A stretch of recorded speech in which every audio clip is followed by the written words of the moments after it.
नमस्कार मंडळी.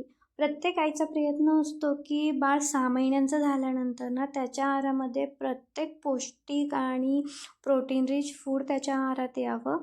आणि माझंही तसंच काही आहे. मी नेहमी शिवच्या आहारामध्ये वेगवेगळे चेंजेस करत असते. लास्ट टाईम मी ना गाजर घालून मूग डाळाची खिचडी बनवलेली.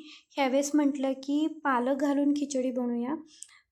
खूप आयर्न रिच आहे हे पालक आणि म्हटलं याचा समावेश शिवच्या आहारामध्ये झालंच पाहिजे. कधी ना पालक खाणारे आम्ही आज पालकची गड्डी घेऊन आलो, कारण आमच्या घरात ना खूप क्वचित बनते पालक. पण आज म्हटलं शिवच्या जेवणातही त्याचा समावेश होईल आणि आमचंही खाणं होईल.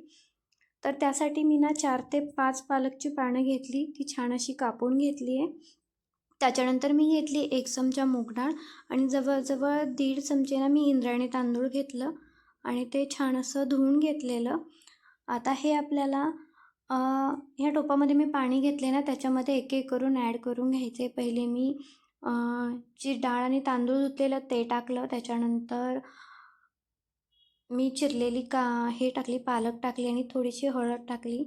मी ह्याच्यामध्ये मीठ अजिबात ॲड करत नाही, कारण ना जोपर्यंत बाळ 1 वर्षाचं होत नाही ना तोपर्यंत त्याला सॉल्ट आणि शुगर हे द्यायचं नाही, हे मी ठरवले आणि डॉक्टरही तसंच सजेस्ट करतात. त्यामुळं मी या खिचडीमध्ये अजिबात सॉल्ट घालत नाही. मात्र थोडीशी हळद मी नेहमी घालत असते याच्यामध्ये. आता आपली खिचडी रेडी आहे. छान अशी स्मॅश करून घ्यायची आणि छान असं चमच्याभर तूप टाकून ते बाळाला द्यायचं आहे आपण.